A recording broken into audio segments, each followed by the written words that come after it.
please be seated. Do not close your eyes. Keep your eye bands, pen and paper ready.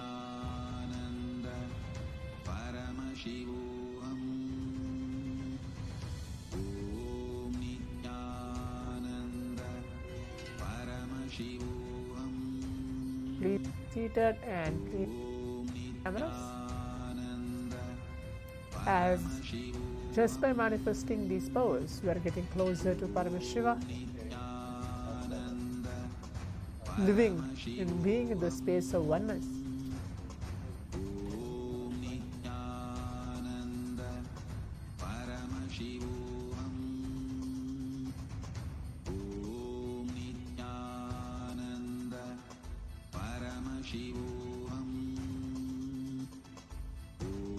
I can still see a few participants have not turned on their cameras. Nitya Bhakta, Vittal Navi, please turn on your cameras. Please be seated. Be in the space of oneness, receiving the Supreme Pontiff of Hinduism in this power manifestation session.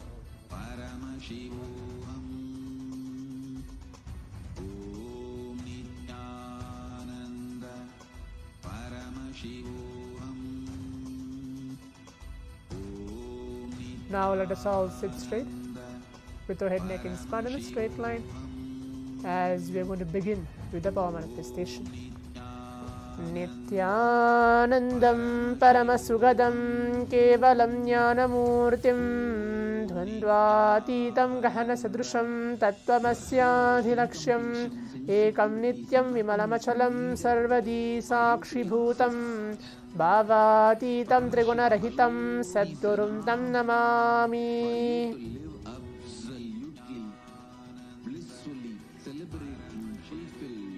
Nithyanandam, I welcome all the Paramashivoham participants here who are being seated with us across many different Zooms and watching us live for this power manifestation, exciting power manifestation session. For the next intense 21 minutes, we're going to be manifesting the power of third eye today. We're going to be looking at the power of third eye, reading shapes today. Yesterday we were doing multiple colors with different clues. In today's power manifestation, we're going to be watching and manifesting, reading shapes, blindfolded shapes in today's power manifestation.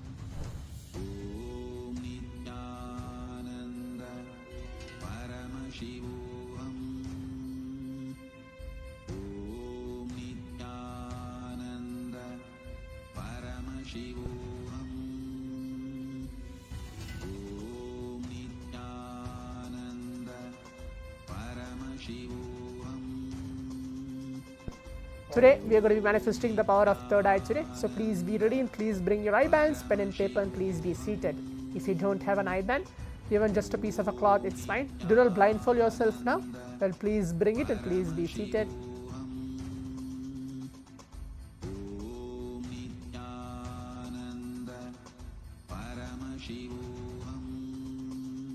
As every day, as I was mentioning in the power manifestation across this Paramashivoham sessions, where all the powers are directly revealed from the Shastra Pramana, Vedas and Agamas, Bhagavan Paramashivam himself telling that these power manifestations are real.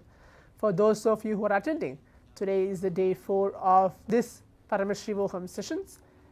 Every single day, every single participants over here being seated are receiving the daily Bhavasmaya darshans from Lingodhva Murti, Sadashiva Murti, and today is going to be many more different Bhavasmaya darshans where all the participants are going to receive and get their boons blessed and granted. By all this, you will manifest more and more powers of Paramashiva being in the space of oneness. These Shastra Pramana are mentioned to all the participants here and all of the viewers who are watching us live to inform that these power manifestations are real, and it has not just been a science who has been taught or revealed by Swamiji, but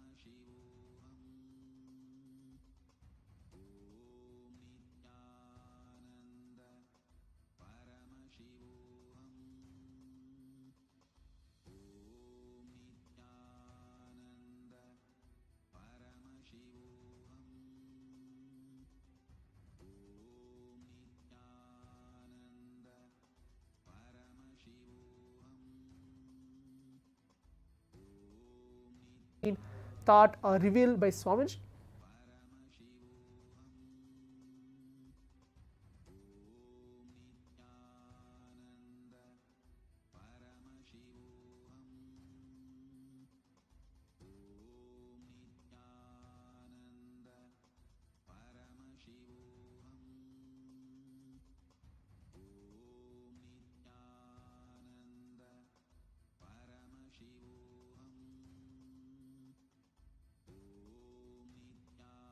Through the power of the third eye, one directly sees the ultimate goal, Lakshyam, by having vision beyond the sight that reveals any object or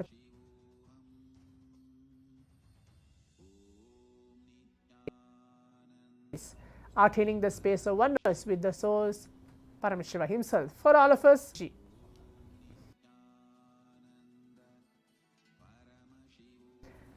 as mentioned earlier, today we will be manifesting reading. So, yesterday session we were having different clues for the power manifestation, seeing colors, but today I am going to take requesting all the participants eye bands and please be ready.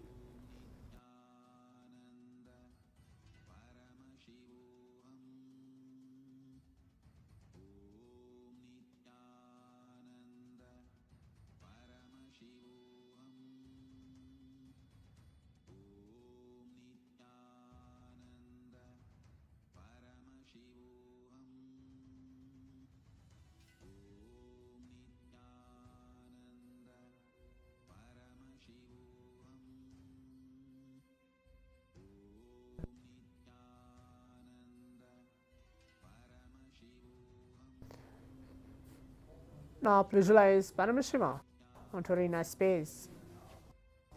Remember Swamiji, third eye, put your eye band on. Close your eyes.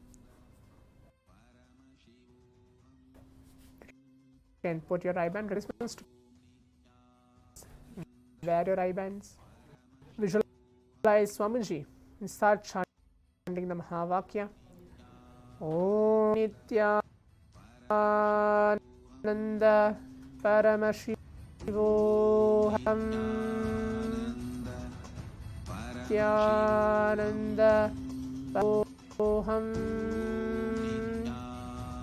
Om Ananda Paramashivoham.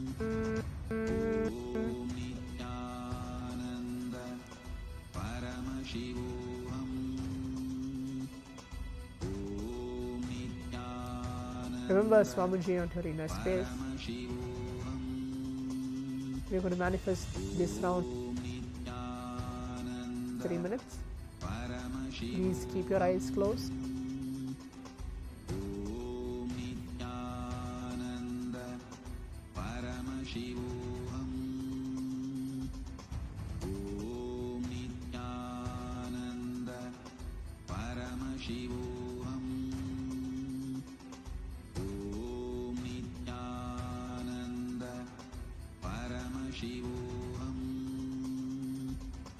Requesting all the participants, the round 1 of the power manifestation has been started.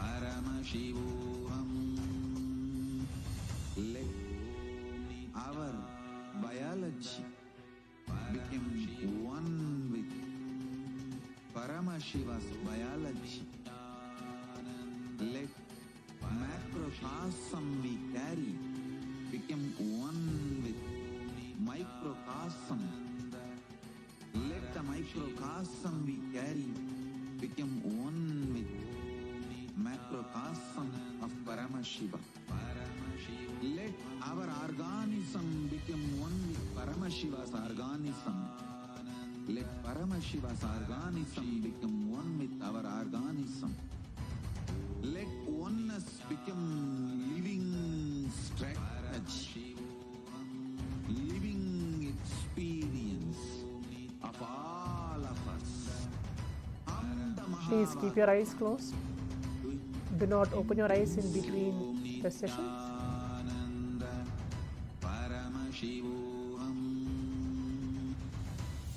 Om Nithyananda Paramashivoham.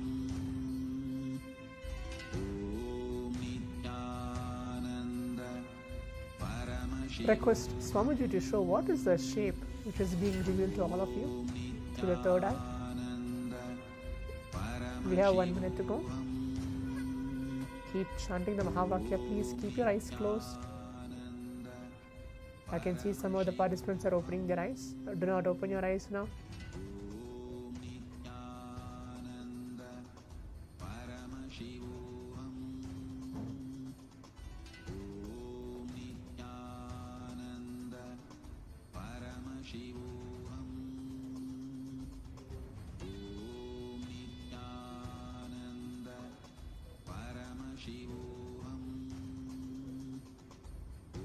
Please close your eyes. Gently, please close your eyes.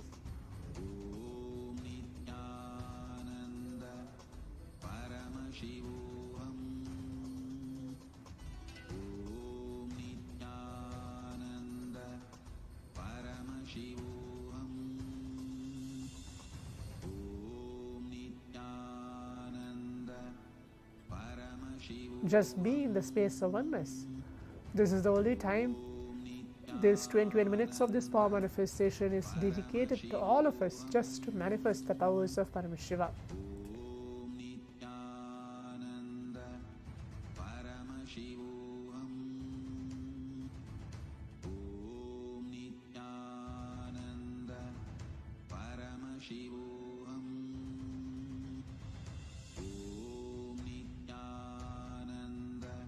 Now requesting all the participants. The next step, we are moving on to the next step. Please relax and you can remove your eyelids, open your eyes. Please open your eyes, and now let's take a few minutes to type out your answers on the Zoom chat, telling what is the shape which is revealed to all of you for this round 1 of the power manifestation. You can please open your eyes. Yes.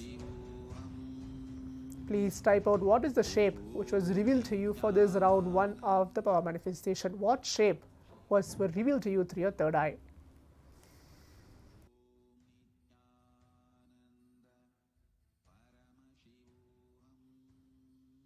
I can see the participant named as Daniel Bhatyar has put a message circle. Okay. Please leave the message of telling what is the shape was revealed to you for this round 1 of the power manifestation. Let's give a few seconds for that before we move on to the next step of actually seeing what is the shape was shown to us as we are blindfolded in the round 1 of the power manifestation. Chenli, you can leave the message. Pavan K, you can leave the message. Yes. Okay. Pavan also has put a message. Circle 2. Great. That's wonderful.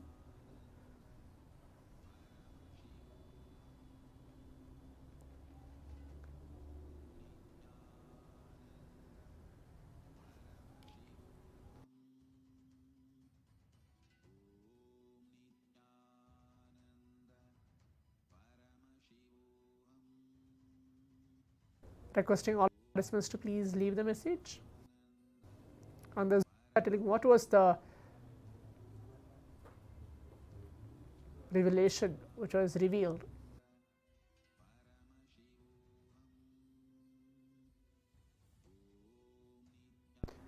Okay. Daniel Bhatir put a message. I have trouble with closing my eyes. Okay. You don't know why it is happening. It's a problem.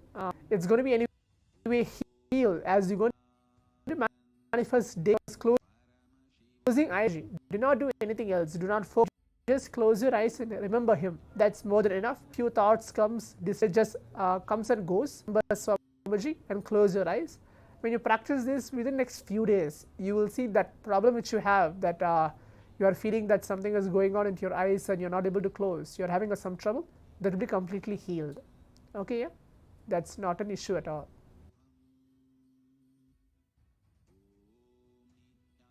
Now, as all the participants can see, the picture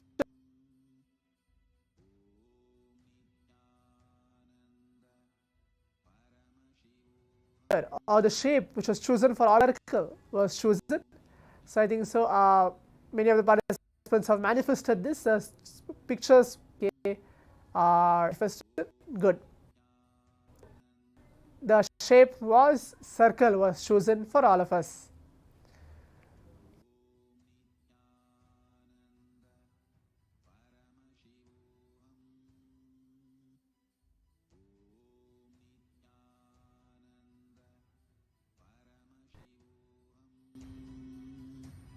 Guys, now we are moving on to the next round of the power manifestation. Please put on your, please close your eyes. We are moving on. It's going to be again shape. Please close your eyes. Then here, you can try what I said now for the round station. Just remember Swami.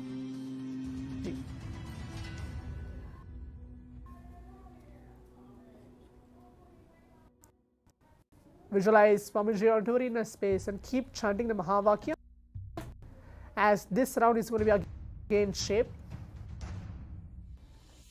Sit as Paramashiva. Inhale and exhale deeply with 25 heads and 75 eyes and 50 hands. Visualize, meditate, connect with him. He is a living, alive being.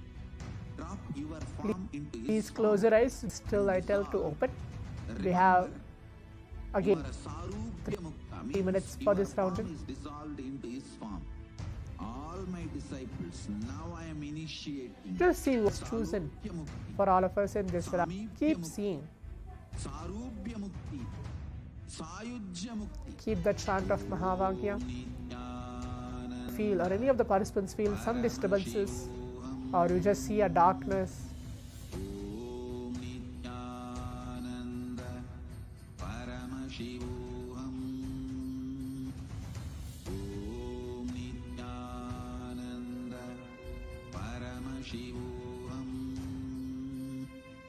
Om Nithyananda Paramashivoham. Om Nithyananda Paramashivoham. There is something clearly. Nithyananda Paramashivoham. Om Nithyananda Paramashivoham. Om Nithyananda Paramashivoham. Om Nithyananda Paramashivoham. Om Nithyananda Paramashivoham. Om Nithyananda Paramashivoham. Om Nithyananda Paramashivoham. Om Please continue to close your eyes. Paramashivoham. Om Nithyananda Paramashivoham. Om Nithyananda Paramashivoham. Now requesting all the participants, Om Nithyananda please, we are moving on to the next step. Please take a few minutes now. You can remove your eye bands, open your eyes. Please take off your eye bands.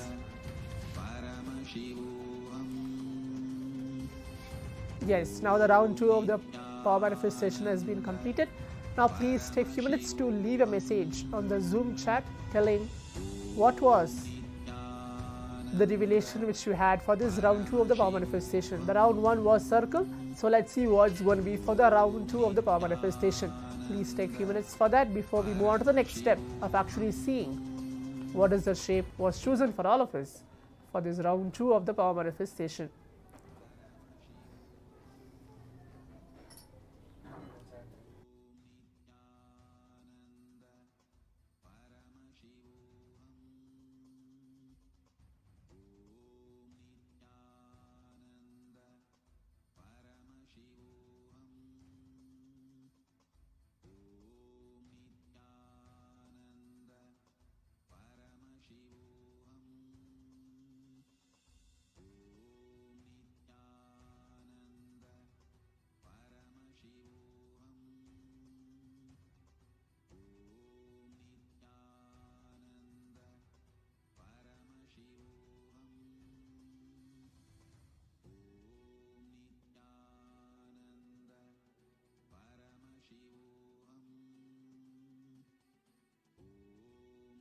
Please take a few minutes now to continue to type out the message or write down what was the revelation which you had for this round 2 of the power manifestation.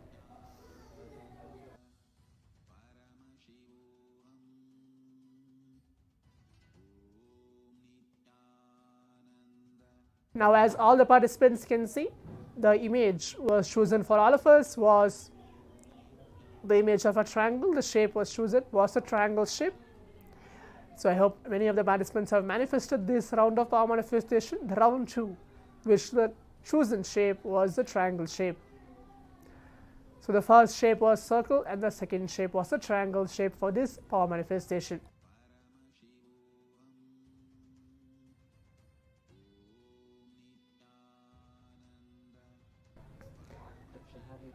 Now let's take a few minutes. We are coming to the conclusion of today's power manifestation. We're going to upload our pictures, videos, or any of our experience, the breakthroughs which we had in today's power manifestation, these 21 minutes intensely connecting ourselves with Paramashiva. You can take a few minutes now to post your experience on the social media. Remember, while you post your experience, please use the hashtags which has been given below. The hashtag Kailasa, hashtag Nithyananda, hashtag power manifestation, and the final hashtag is Paramashivoham. Please take a few minutes and post your experience of the power manifestation.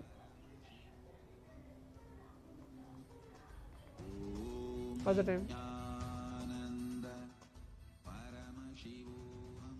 Now, as we are coming to the conclusion of today's power manifestation, hope all the participants out here in this Paramashivam session has been enjoyed this power manifestation, and throughout the day, throughout this day of this Paramashivoham, will be having multiple power manifestation sessions reaching us, taking us closer to Paramashiva. So now, this is the conclusion of today's power manifestation of manifesting the power of third eye, reading and seeing with our eyes completely blindfolded. Stay tuned. We'll be starting the next session very shortly. Thank you. Nithyanandam.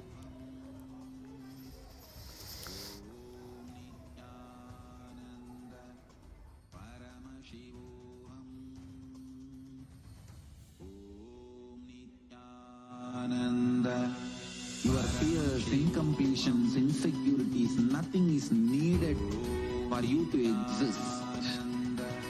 Paramashiva alone is enough for you to live absolutely, blissfully, celebrating, fulfilled, complete, intensely. Paramashivoham. Om Nithyananda Paramashivoham. Om Nithyananda Paramashivoham. Om Nithyananda Paramashivoham. Om Nithyananda Paramashivoham. Om Nithyananda Paramashivoham. Om Nithyananda Paramashivoham. Om Nithyananda Paramashivoham. Om Nithyananda Paramashivoham. Om Nithyananda Paramashivoham. Om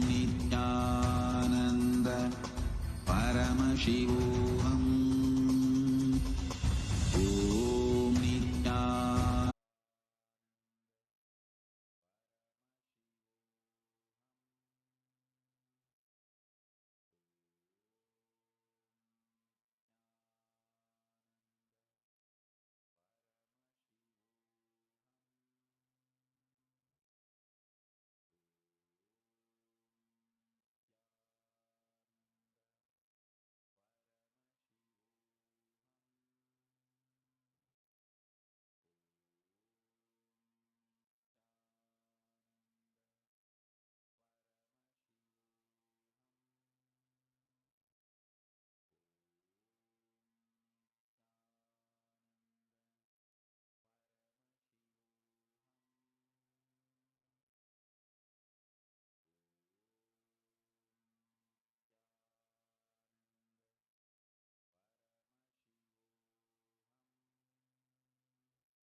नित्यानन्दं परमसुखदं केवलं ज्ञानमूर्तिं द्वन्द्वातीतं गगनसदृशं तत्त्वमस्याधिलक्ष्यम् एकं नित्यं विमलमचलं सर्वधी साक्षिभूतं भावातीतं त्रिगुणरहितं सद्गुरुं तं Namami. Nityanandam, welcome to all the participants that are here with us. The Paramashivoham Level 3 participants. Here for yet another very, very, very powerful day. The day 4 of Paramashivoham Level 3 program.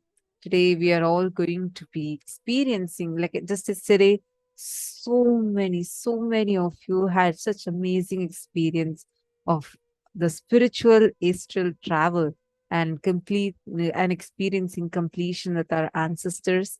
And today, all of us are here for a very exciting journey. We are going to be learning about our brain, how our brain can be rewired, how our brain can be trained to reflect consciousness, reflect the cosmos in us. What is rewiring of brain actually even mean? Today's session, we are going to be learning all of these things. Today, especially the deity being Mahasadashiva Murti, today all of us are going to be showered with a very, very special initiation on awakening the brain grooves.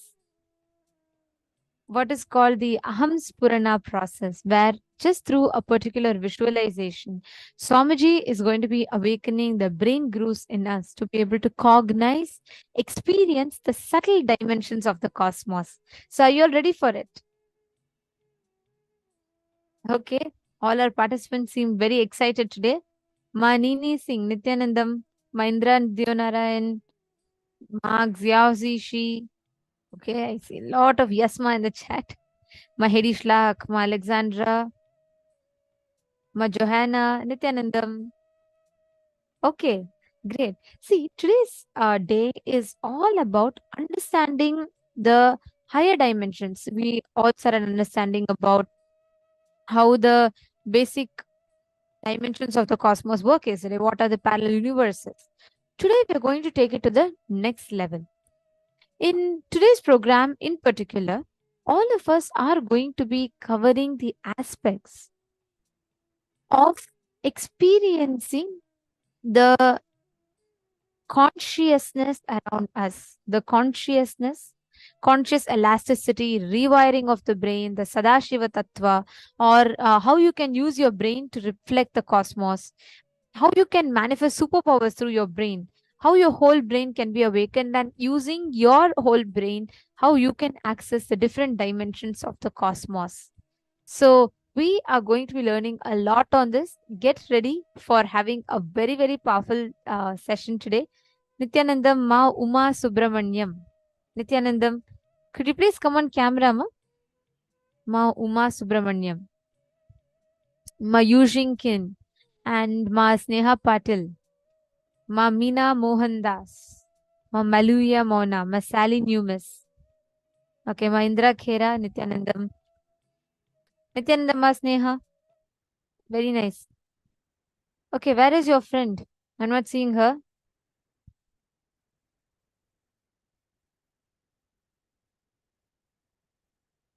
Nityanandamma Uma Subramanyam, are you from Malaysia, Ma? She will join soon. Okay, fine. Great. So, all of you today, listen to all the sessions. The truths that Swamiji is going to be revealing in every session is going to be working on building the powerful cognitions in us. Give us that experience, a very, very powerful experience as to how you can awaken your brain, and through your brain, how you can access the multiple dimensions of the cosmos.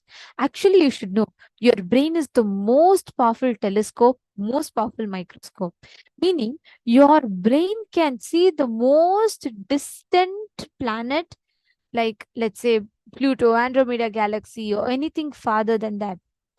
So, even you can see the number of white blood cells or the number of blood cells or platelets in an remote, in a rabbit that is running in a remote region of Amazon forest. You can see most precise detail of something, or you can see the most farthest detail of something. Your brain is the most powerful telescope and the most powerful microscope. Today, we are going to learn about this. See, when our brain experiences the superconscious mutation, and you are going to have a very, very, very powerful rewiring process. Like literally, your brain would be rewired for success. So, without further ado, let's enter into the sessions. The first session we are going to be learning about is the samadhi experience that we are going to be experiencing during the day. This is the Swarupa Samadhi. Thought is nothing but your inability to cope up with reality. The definition of a thought as per Paramashiva, inability to cope up with the reality. Whenever you are complete with the reality, you just function without something called thought. If you know you are thinking, there will be an incompletion and itching, irritation. If you are acting out of completion, there will not be any thoughts. There will be signals, there will be instructions, there will be orders from your consciousness to you. But there will not be thoughts. Understand? Signals coming from your consciousness, instructions, orders, commands coming from your consciousness to function, to be alive, to be active, to do something is not to be confused with the irritating, itching, confusing, incomplete, internal incompletion thoughts or thought currents. Listen. Thoughts are not needed for the consciousness to own, possess your intra-organ, internal organ and your body and move your life. You need to know, you confuse between your thoughts and the instructions of your superconsciousness to your consciousness, to your consciousness, to your intra-organs, from your intra-organs to your internal organs, from internal organs to your body. Don't confuse that and this. Listen carefully. Paramashiva moves this whole universe without thoughts, being in the state of Paramashanta Swarupa. That shows thoughts are not needed to run your existence as Paramashiva manifested it. Thoughts are your feeling something is missing, inadequate, not enough, incomplete. That insecurity, suffocation, incompletion, that generates something cranky, worms going in your brain.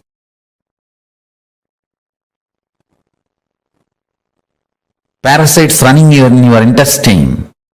That crankiness. The thoughts and thought currents generated by that crankiness is not needed to run your life. This is the most powerful, important cognition you need to cognize. Understand, Hinduism fundamentally does not believe in belief system or faith system. It very clearly explains the methodology of powerful cognition-based functioning system. I am not going to tell you, believe, you don't need thoughts to run your life. No. I am going to say, Shravana, listen, Manana, internalize, Nididhyasana, start living this powerful cognition. So the powerful cognition I am giving you now, Paramashiva, running the whole universe, much more than what we are running in our life. He is running it from the space of Paramashanta Swarupa, without any thought currents, out of pure intelligence. When he can run, you can run. Decide, you will be in the space and state of Paramashiva, Paramashanta Swarupa, and live your life. You will see thoughts and thought currents become redundant. They just fall off from you.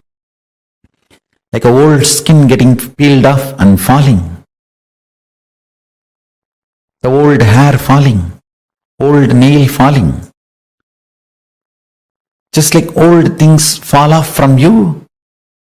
The ideology you need thoughts and thought currents to run your life will fall off from you. Meditate on this powerful cognition. Internalize it. Internalize it. Manifest it.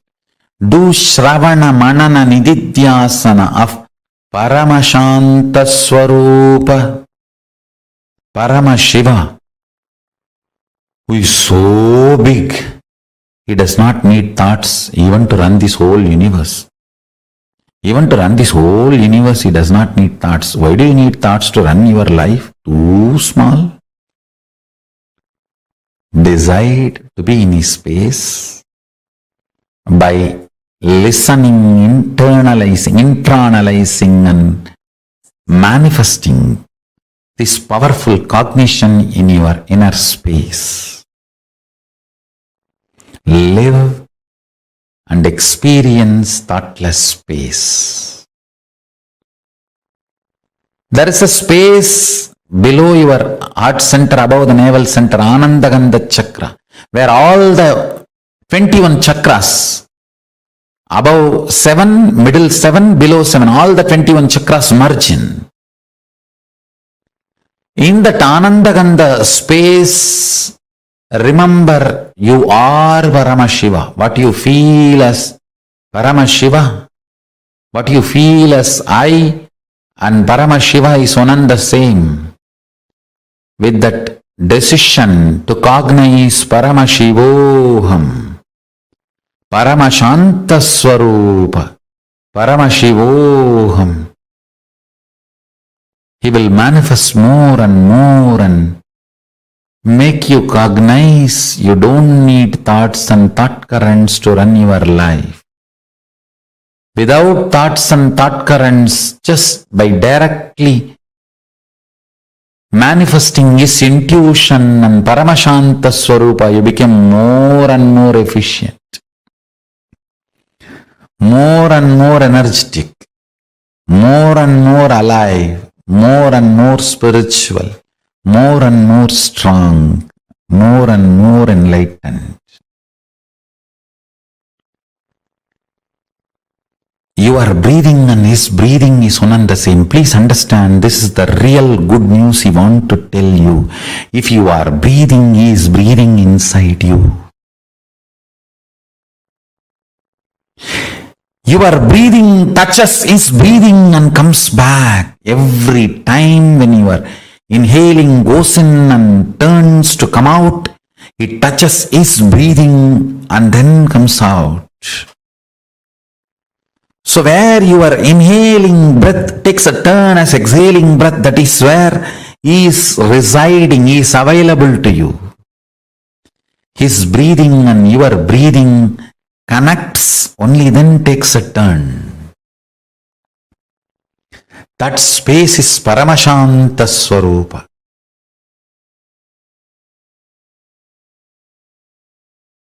We may think, why do we need to know all this? If you know these basic understandings, you can map them in your life in multiple level, and it can strengthen your balance sheet. Understand? It can make you healthy, wealthy, happy, blissful, because many of these understandings awakens those dimensions of your brain. Already, if you are feeling too much is happening in your brain, raise your hand. Good. Those electrical signals, understand? When the owner is introducing his home and you are sitting in front of him, his neurons, brain neuron activity mirrors in your brain.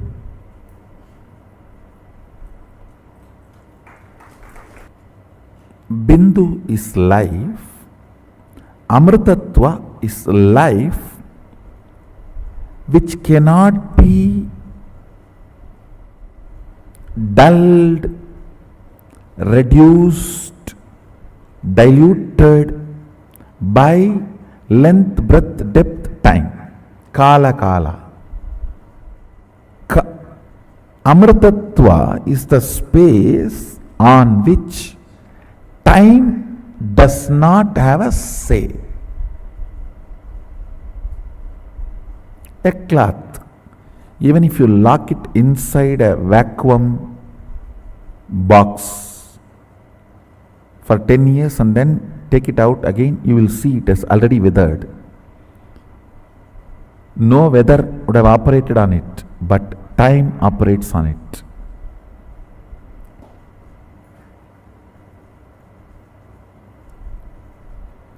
If you do not allow the time to operate on you, you don't die. If you don't remember you are aging, you will not be aging. That's the truth. A remembrance of aging ages you. The number of time you remember you are aging makes the aging effects on your system. Sadashiva gives an instruction in Agama. Remember, Sadashiva is ever 16, and remember you are he. In those days, that 16 is something like a peak health and peak possibility. Even if you are brought up in a Gurukul way of life, by 16 you will manifest all the powers. So that is the reason that 16. Now, length, breadth, depth, time, space, all these are called dimensions of universe. The Shabda, which is byproduct of depth, Nada and Bindu, which is byproduct of time, Nada, Bindu, Amritattva, it's called Amrita Kala.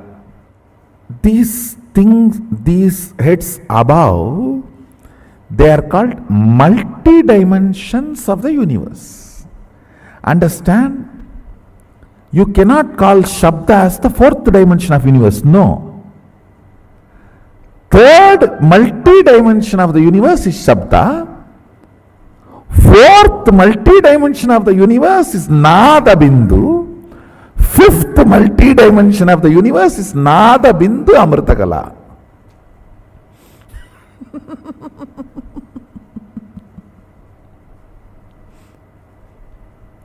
How many of you are understanding the statement? First dimension is first dimension. Second dimension is second dimension. Third dimension is not third dimension. Third multi-dimension. Because with the third, the new dimension of Shabda is introduced.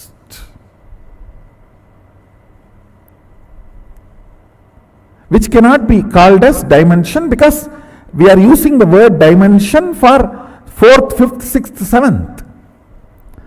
Third multi-dimension is, see, for example, the third multi-dimension depth has length, breadth, time and depth all together. Sorry, not time. Length, breadth, Shabda and depth together is third multi-dimension.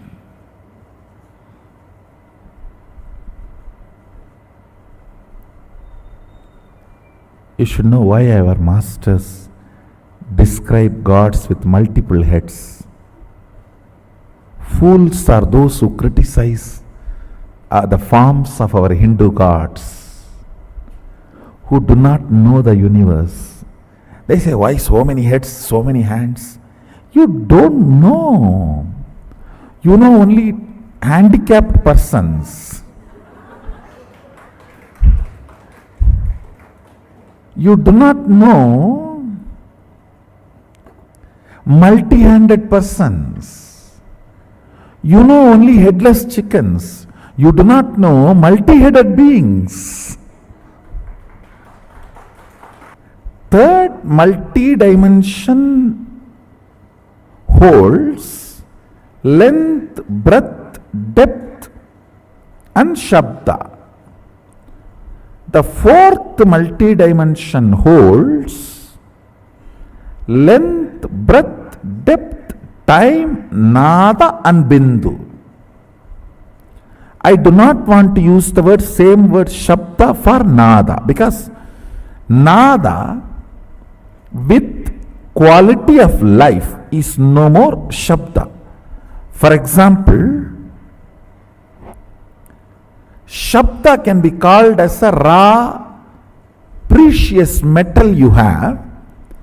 Nada is like you sold that metal and have a currency, cash in your hand, which is more active and useful and available for you. Shabda is raw, nada is refined. And when it comes to the next space multi-dimension, there that nada also I don't want to call as nada kala. It is no more just nada, it's nada kala. It is not only the cash you have, it is become an object or a product what you want to have directly. It's like a 3D printer.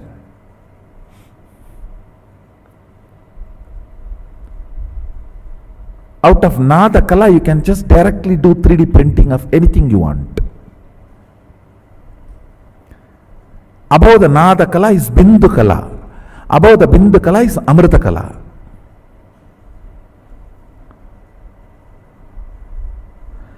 The qualities, units, understandings about this multi-dimensional universe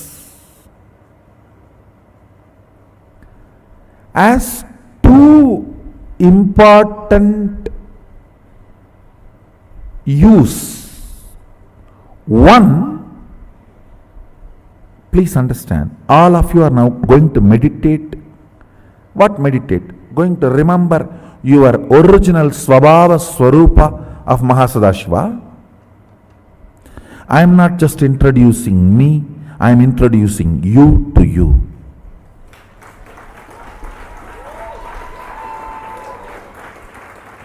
I do not talk to anybody who is less in my stature.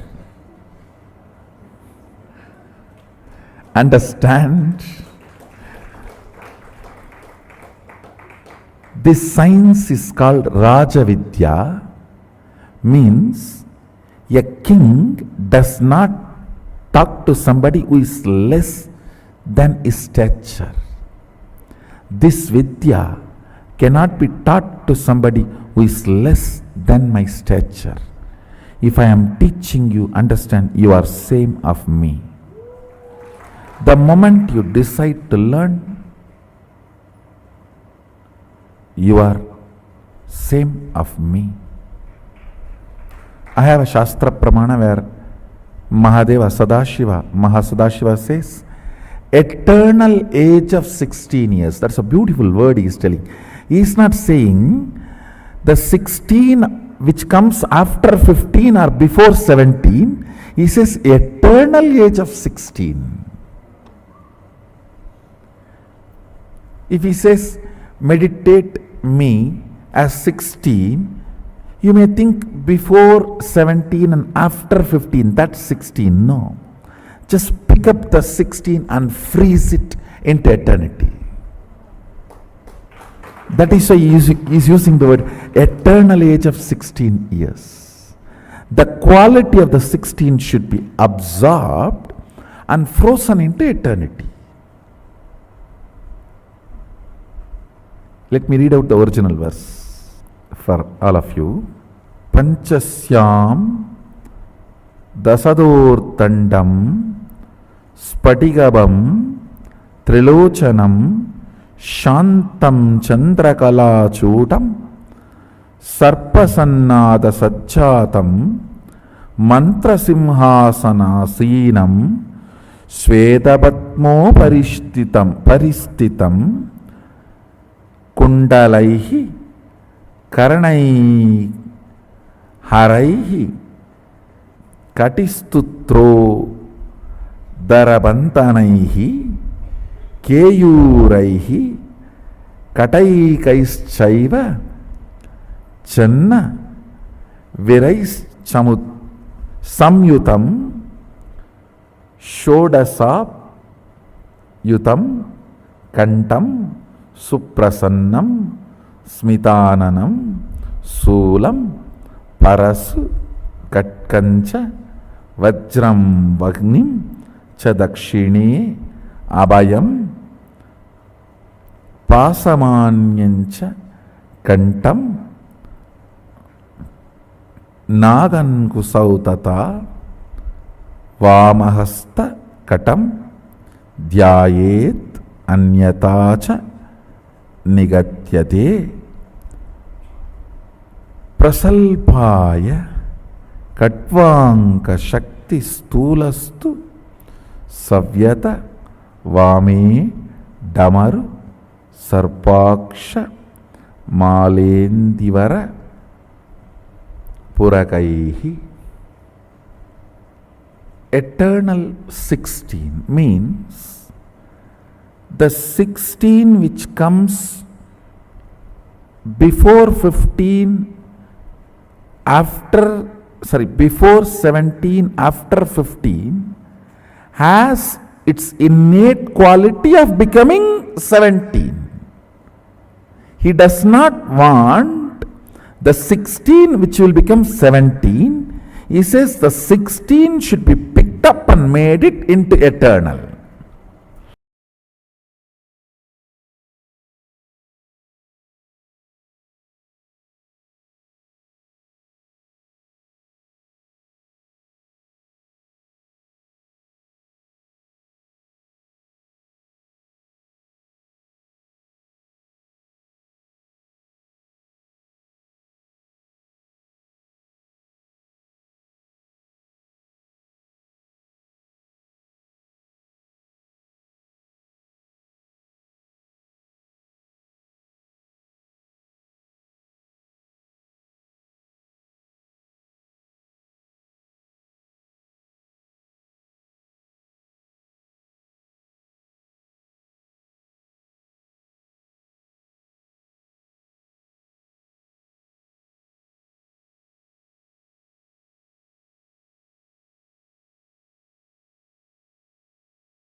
Nithyanandam?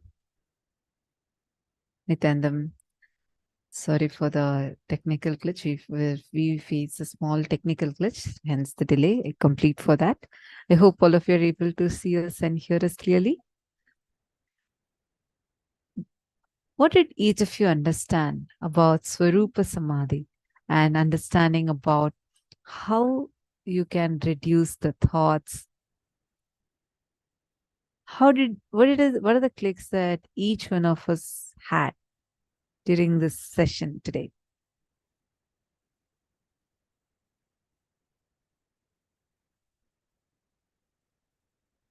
Take a few minutes and share that with us.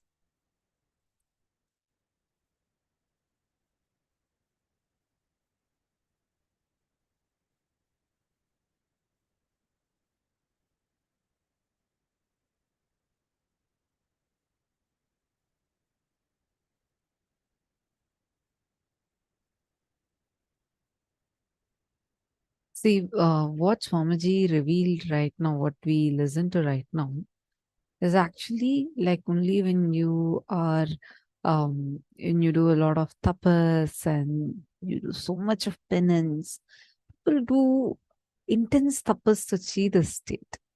Swamiji is giving us very, very, very, like just like that, like so easily Swamiji is gifting this science, sacred science to us. Now, what we were learning about. See, today we are going to be having the darshan of Mahasadashivamurti. Swamiji explained to us what to do if thoughts arise. See, thought is nothing but your inability to cope up with the reality. The definition of thought as per Paramashiva.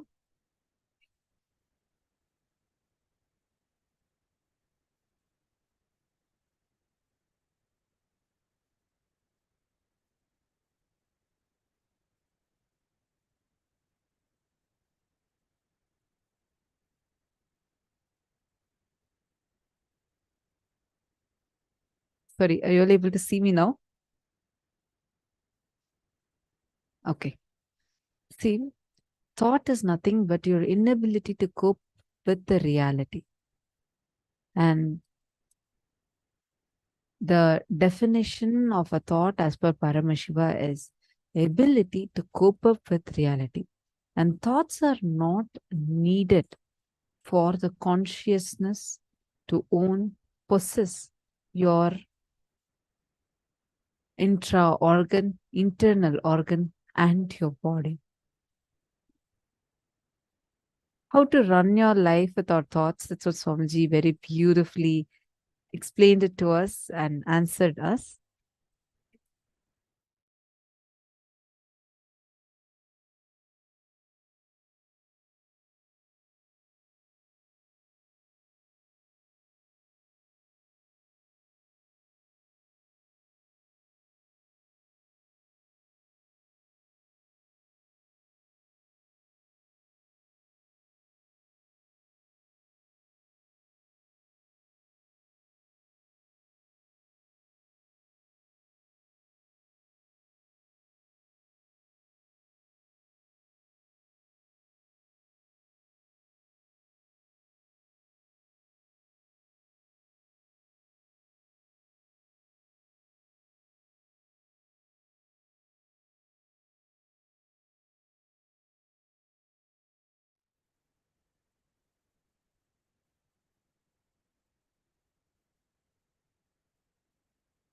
And we are literally going to be able to mirror Paramashiva's Mahasadashiva Murti in our brain and awaken our brain grooves.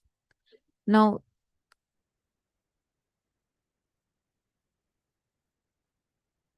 understand, Paramashiva moves his whole universe without having a single thought by being in the state of Paramashanta Swarupa. And that shows very clearly to us that thoughts are not needed to run your existence as Paramashiva manifested it. Cognize this, take a few minutes, sit in Samadhi. He is residing in you. as an eternal bliss, joy, the Paramashanta Swarupa, the Nithyananda Swarupa just cognizes. With this cognition, you can literally change the reality of your life. Meditating, like very beautifully Swamiji says, meditating on Paramashiva as this eternally youthful, just 16-year-old form of Paramashiva. Shodasabda yutam kantam suprasannam smitananam. Just cognizing Paramashiva as a youthful, just young 16-year-old boy who is radiating blissfully in your inner space. That itself has the power and ability to infuse so much of excitement in your inner space, into your life itself.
And now let's all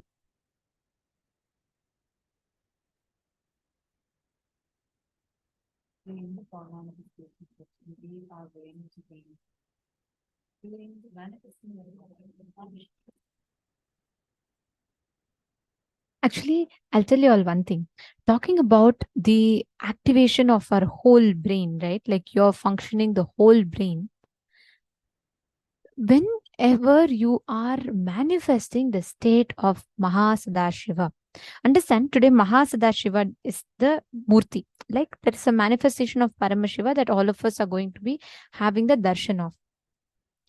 He literally embodies the form where you experience the 25 states of consciousness, the 11 dimensions of the universe, and the Panchakrityas of the cosmos. Mahasadashiva is that form which represents the 25 states of consciousness, an amalgamation of that and the 11 dimension and the vertical time zones. So every one of you that are here, Ma Jnana Yogini, Ma Virupaksha, Ma Sneha, Ma Chetana, please understand, today all the sessions, all the power manifestations are going to be again and again bringing you back to your strength, existing on the strength of consciousness, how that conscious elasticity manifests in you. Are you all understanding? So that is why all of us are going to be, whether the powers that we are going to be manifesting or whether the powerful cognitions we are going to be listening, all of these are going to be working directly in the level of awakening our brain grooves, our cognitions in the brain to be able to manifest the higher dimensions. Okay. This particular power we are going to be manifesting, the power of consciousness over matter. See, our existence as consciousness is much more stronger and powerful than our existence as matter. Like how if you put one just like a small like little bit of fire, like a hot stick on something, versus putting a huge burning fire, there's a big difference, correct? Same way, like how the heat of a small matchstick is less intense than the heat of a huge log of fire. Same way, the intensity of your existence as matter is like heat of a small matchstick. The intensity of your existence as consciousness is like sun.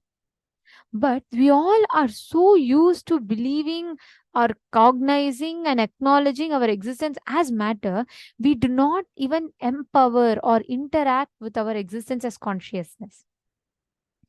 Today's power is all about you tuning in to experience your existence as consciousness, that supreme consciousness. Okay? Are we all ready for it? So today we will be focusing on manifesting the powers of consciousness over matter, where you are going to be keeping an object, but it is not going to be on your hand. You're going to be finding different ways to interact with it. Okay? You are all going to be having different ways to manifest this power of consciousness over matter. Can I request every one of you to bring a cup of water? And please bring either a blade of grass or a rice grain. One of this. Can I request everyone to get it and come?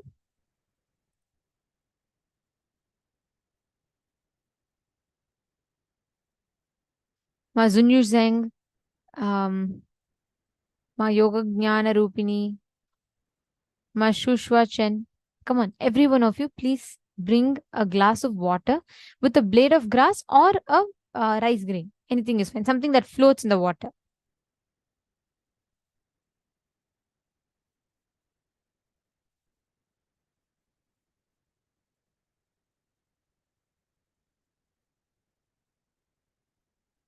Ma Liya Khori, actually when you manifest these powers, Ma, the impacts of various different things of whether depression or inducing external substances into your system, or whether it is depression or it is toxins, everything will be completely cleared. Understand, when you manifest powers, right, the lowest moods that you go to, depression, incompletion, suffering, all of that will experience tremendous healing. It is like a fulfillment to all those depressions. Okay, ma? You're understanding? Ma, Anya Khalia, you should focus on power manifestation more. Understand, when you receive the initiation from Swamiji, right? When you manifest as powers, your whole body will literally bloom to that experience, that ecstasy of manifesting powers. And you will really experience such a strong feeling connection when you manifest powers. So always sit and manifest powers, ma. These the principles that Swamiji has revealed, these extraordinary truths that Swamiji has revealed. Just sit and manifest powers with them. Every time you manifest powers, it will become much more stronger, 10 times more powerful and intense in you.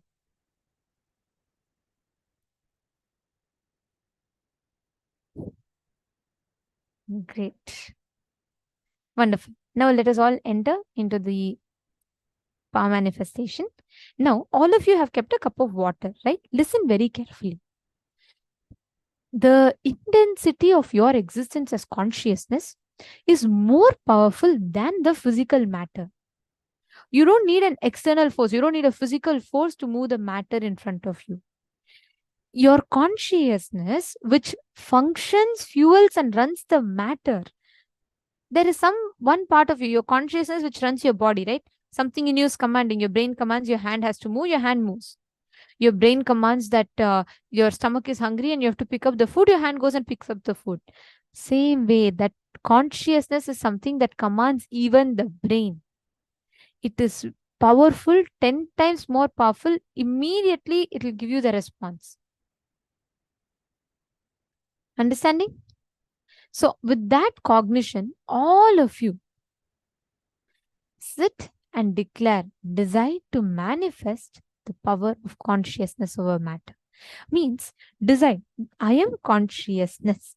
Because I am consciousness, the matter in front of me has to move. That's all. That's all should be your declaration. With that, move the object.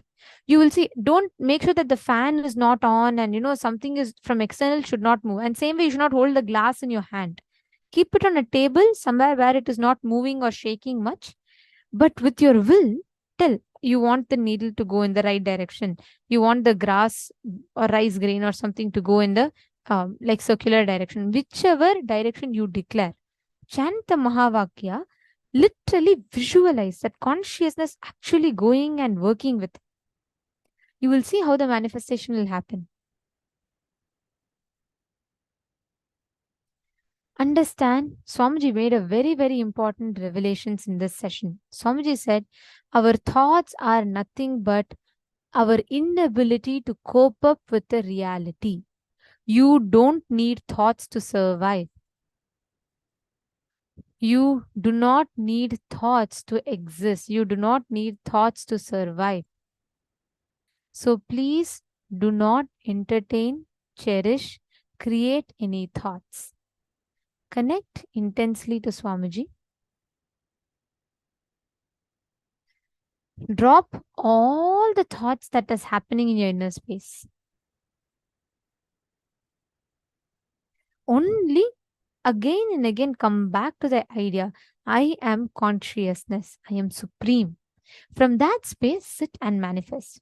Shall we all start? Come on. Please chant the Mahavakya. Let us all start the manifestation. Nithyananda Paramashivoham. Om Nithyananda Paramashivoham. Om Nithyananda Paramashivoham. Om Nithyananda